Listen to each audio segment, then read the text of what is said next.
আজকাল ভালোই বৃষ্টি তারপর আবার গরমও বটে। এই গরমে ঝাল খেতে ইচ্ছে করছিল, তাই মাম্মামকে বললাম চলো আমরা টক ঝাল মিষ্টি কিছু খাই। তবে আরেকটি কথা, অনেকদিন পর আমার ভিডিও নিয়ে তোমরা সবাই কিন্তু অনেক ভালোবাসা দিবে। তোমরা কিন্তু আমার পায়ে তাকাবে না, আমি দুটো সবসময় উল্টা পড়ি, ভুল করে পড়ি। প্রথমে চলে গেলাম নানা বাড়ির পিছনে ছোট্ট বাগান। এখানে আমার মা ধনে পাতা লাগিয়েছে, সেখান থেকে গেছে ধনে পাতা তুলে। এই ধনে পাতা গুলো একদমই দিচ্ছে, এত সুন্দর গন্ধ, তোমরা সবাই পাগল হয়ে বেলা দিল যা বেরোতে পারছি না। আমাদের নানা বাড়ির পাশে ধারে বাসা আছে, তাদের বাড়িতে অনেক ছাগল আছে। সেই ছাগলগুলো আমাদের সব মাখালা মিলে তো ধনে পাতা নিয়েই আসলো। এ পর্যায়ে হচ্ছে আমি রান্নাঘরে ছিলাম, তখন বললো মরিচগুলো পরে দিতে, কারণ শুকনো মরিচ পোড়ার যে একটা ফ্লেভার এটা জাস্ট অসাধারণ। আমাদের কাছে তো ভীষণ পছন্দের। আপনারাও কে কে পছন্দ করেন অবশ্যই কমেন্ট করে জানাবেন। আবার এই ভিডিওটা অনেকে দেখেই বলবেন ভাই আপনাদের চুলাটা কি ভাঙা এই অবস্থায় রান্না করেন। ভাই আসলে আমরা নরমালি মাটির চুলা খুব একটা রান্না করা হয় না, মাঝে মাঝে রান্না করা হয়, যার কারণে ভাবে মেরামত করলেও ভাবে থাকে না।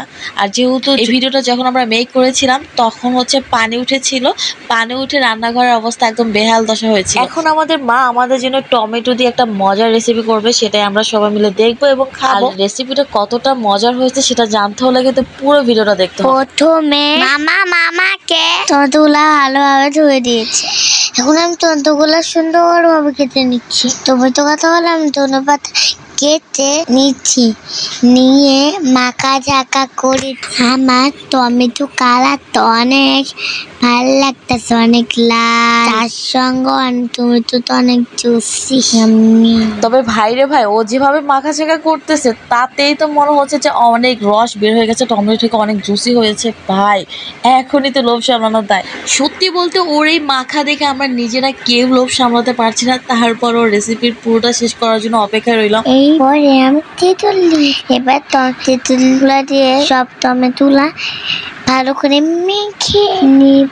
সবগুলো মাল ভালোভাবে মেখে নেওয়ার পরে আমি দিয়ে দিয়েছি শুকনো মরিচ। এখন শুকনো সেটাও আমি এখন মিক্স করে দিই। তোমরা লোভ সামলাও, এখন বানানো হয়। যেহেতু শুকনো মরিচ কিন্তু বিশেষ করে গরমকালে কিন্তু শুকনো মরিচ হাতে লাগলে হচ্ছে পোড়ানোর একটা থাকে আমাদের বড়দের হাতে। তো ওকে হচ্ছে ওর মাম্মা বসে তোমার মরিচই করতে হবে না, আমি করে দিচ্ছি, ভালো করে মিক্স করে দিচ্ছি। যদিও দিতে রাজি হয় নাই, তারপর হচ্ছে ওর মাম্মাম জোর করে নিয়েছে।